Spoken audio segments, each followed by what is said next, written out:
गत दिन भाजपा के प्रदेश प्रवक्ता और पूर्व चेयरमैन कृष्ण ढुल मानसून के मौसम को देखते हुए गोहाना हलके के खानपुर कुला गांव पहुंचे।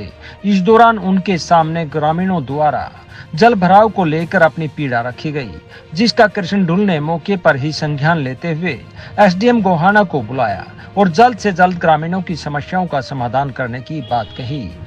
इसके अतिरिक्त आज कृष्ण ढुल ने जगत महान न्यूज से बात करते हुए विगत दिनों प्रेस कॉन्फ्रेंस के दौरान उनके द्वारा लॉ एंड ऑर्डर पर दिए गए आश्वासन के बाद खरखोदा में हुई मुठभेड़ पर संतुष्टि जताई और कहा कि पुलिस प्रशासन द्वारा कानून व्यवस्था को बनाए रखने के लिए प्रशासन का यह बेहतरीन कदम है। इस दौरान उन्होंने आगे भी इसी तरह की कार्रवाई जारी रहने का भरोसा आमजन को दिलाया और इस दौरान उन्होंने कांग्रेस पर किस तरह से हमला बोला, देखिए एक रिपोर्ट।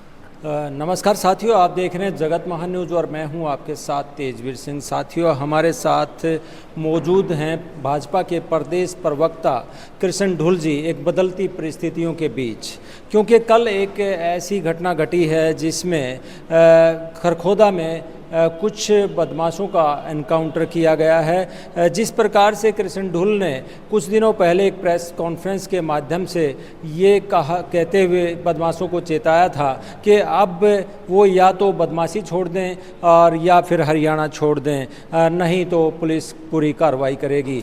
आज जानते हैं कृष्ण ढुल जी इस मुद्दे पर क्या कहना चाहेंगे। जिस प्रकार से मुख्यमंत्री ने नकेल कसने की बात की थी और आपने भी भरोसा दिलाया था, तो आज आप इस मुद्दे को किस प्रकार से देखते हैं?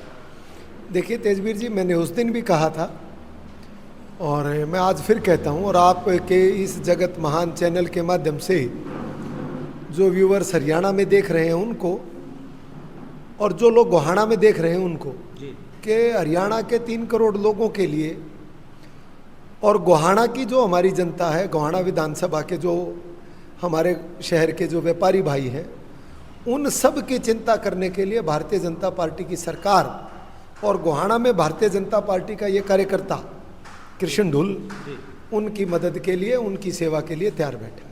हरियाणा में एक कुछ बदलाव आ रहा है। कांग्रेस पार्टी कुछ शर्तों के साथ हरियाणा मांगे हिसाब करके एक आंदोलन चलाने वाली है। आप किस प्रकार से देख रहे हैं इस चीज़ को? कांग्रेस के पास मुद्दे नहीं है, वो झूठ की राजनीति, लोगों को भ्रम और बहकाने की राजनीति कर रही है। और तेजवीर जी, आपने देखा भी होगा कि जो लोकसभा के चुनाव थे, उस लोकसभा के चुनाव में उन्होंने गरीब और भोली भाली जनता को बहकाने का काम किया कि 8500 रुपये उनके खाते में आएंगे खटाखट खटाखट, और अगर भारतीय जनता पार्टी की 400 सीट आई तो ये संविधान को तोड़ देंगे। तो ये जो बातें भ्रम की आज मुद्दा विहीन है। और क्या कारण है कि इतनी सब झूठ बोलने के बाद, और कांग्रेस ने तो ये कहा कि भारतीय जनता पार्टी से हरियाणा का हर वर्ग त्रस्त है, कोई एक कम्युनिटी ऐसी नहीं है जो भारतीय जनता पार्टी के साथ ये कहे कि वो अच्छे से बात करती है या पसंद करती है। परंतु उसके बावजूद भी हरियाणा 2019 के जो परिणाम आए लोकसभा के, वो हमारे लिए बड़े खुश थे, हमारे लिए सांत्वना देने वाले थे कि हम लोग लगभग 48% वोट बैंक के साथ पहले नंबर की पार्टी बने। 44 विधानसभाओं के साथ जीत करके हम लोगों ने सबसे ज़्यादा सिंगल पार्टी की सीटें जीती और जनता का तीसरी बार लगातार विश्वास अर्जित किया। और 3 सीटें हम मिसमैनेजमेंट से हारे, नहीं तो परिणाम जो मैंने उस दिन आपको कहा था 8-2 का, वही रहने वाला था। पूर्व मुख्यमंत्री भूपेंद्र हुड्डा कह रहे हैं कि ये भाजपा सरकार यू टर्न की सरकार है। देखिए, भाजपा सरकार संवेदनशील सरकार है। अगर माननीय मुख्यमंत्री जी का कोई फैसला आया, रात को कैबिनेट में किया, समहाउ उसमें कुछ त्रुटि नजर आई, हमारी सरकार तो फ्लेक्सिबल सरकार है कि समझा कि इसमें गलती है, हमने मान ली। वो तो पुरानी सरकारें थी जो रिजिड हो जाया करती, अड़ जाया करती कि हमने जो फैसला करें हम बदलेंगे नहीं। तो इसको यू टर्न बोले, मैं इसको संवेदनशील मानता हूं कि जन भावना को समझ करके अपने फैसलों को बदलने वाली सरकार भाजपा की सरकार है। पुरानी सरकारें तो जन विरोधी सरकारें होती थी। नए प्रदेश अध्यक्ष बनाए जाने पर आपको सबसे पहले तो शुभकामनाएं। सवाल मैं ज़रूर करूंगा, जनता का सवाल है कि ये कहीं जाट कार्ड तो नहीं खेला जा रहा है?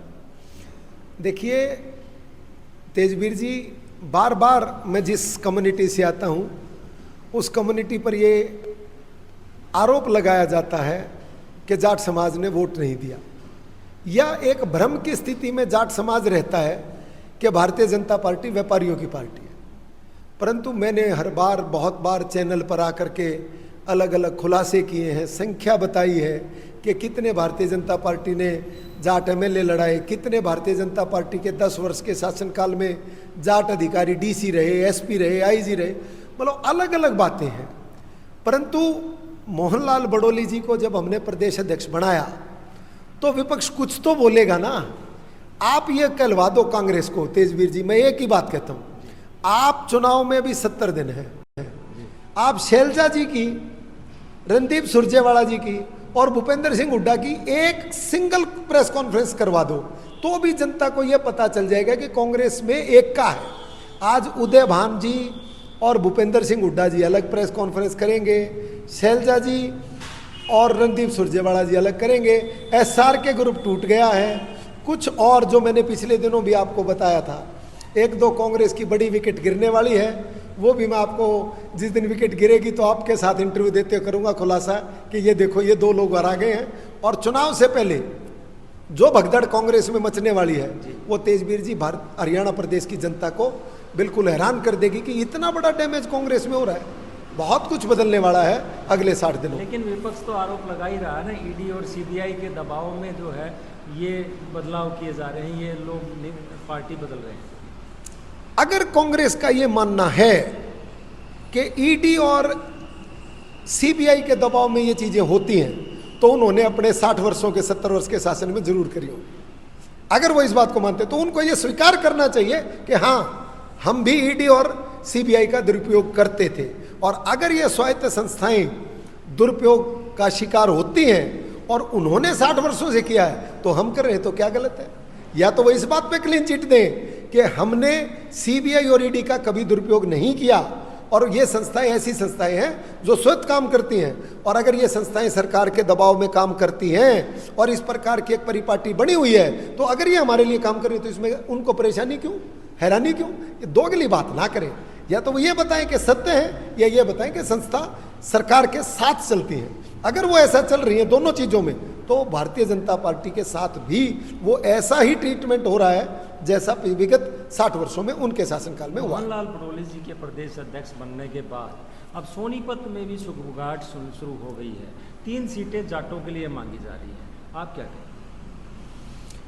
देखिए, जातीय समीकरण के आधार पर हर पार्टी अपनी टिकटों का बंटवारा करती है, और मोहनलाल बड़ोली जी और नायब सैनी जी के तौर पर हमने ऐसे जमीन से जुड़े कार्यकर्ताओं को कमान सौंपी है जो विपक्ष तो कभी सोच भी नहीं सकता।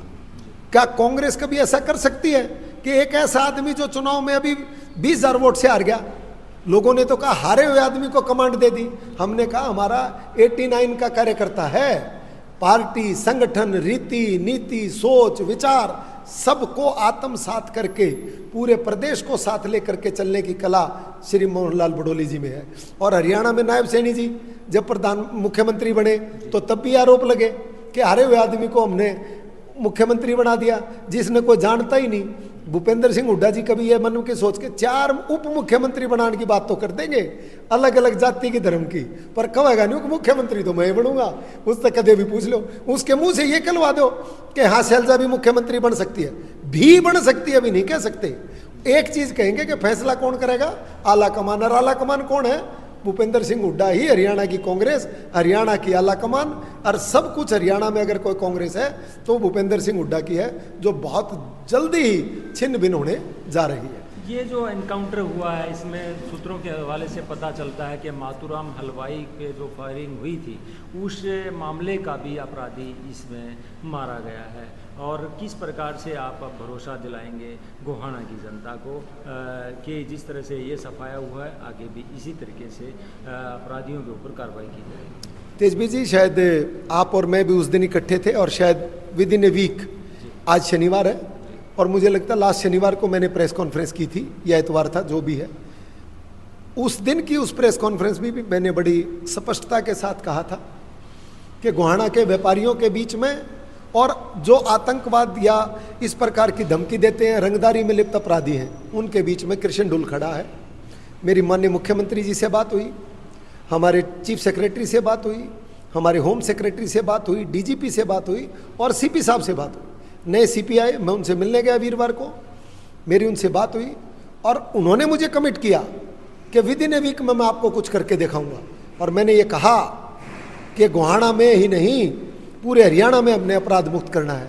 और जो लोग इस प्रकार की गंदी सोच लेकर के व्यापारी भाइयों के साथ दुर्व्यवहार करते हैं, उनको डरा धमका करके उनको रंगदारी का काम करते हैं, उनको किसी एक को नहीं छोड़ा जाएगा। और उस बात का द्योतक अभी जो कल रात को एनकाउंटर हुआ, वो ये सबूत है कि भारतीय जनता पार्टी की ये सरकार 3 करोड़ हरियाणा के लोगों के लिए, व्यापारियों के लिए लॉ एंड ऑर्डर मेंटेन करने के लिए किसी प्रकार की कोताही नहीं बरतेगी। और गोहाना की तरफ जो लोग आंख उठा करके देख रहे हैं, उनको फिर से मेरी चेतावनी है, बार बार ये मैं चेता रहा हूँ कि वो अपनी इस एरिया को छोड़ करके चले जाएं, वरना जो हशर अभी हुआ है उसकी शुरुआत है। हम हरियाणा में एक भी गुंडे और बदमाश को नहीं रहने देंगे, ये हमारी नैतिक जिम्मेवारी है। जी, तो दर्शकों, ये जिस थे कृष्ण ढुल, प्रदेश प्रवक्ता हैं। इससे पहले प्रदेश के मुख्यमंत्री ने कहा था कि प्रशासन को कहा था कि नकेल कसी जाए, 1 हफ्ते बाद मैं रिपोर्ट लूँगा। और प्रदेश प्रवक्ता कृष्ण ढुल जी ने भी 1 हफ्ता पहले ही एक साक्षात्कार के माध्यम से कहा था कि बदमाशों को बख्शा नहीं जाएगा। उसी के अनुरूप ही कल ये परिणाम सामने आया है। आगे कई और बातें, कई राजनीतिक टिप्पणियाँ भी कृष्ण ढुल ने की हैं और कई दावे भी किए हैं। देखते हैं आने वाले समय में किस तरह का माहौल रहने वाला है। जगत महान न्यूज़ के लिए गोहाना से तेजवीर सिंह, नमस्कार।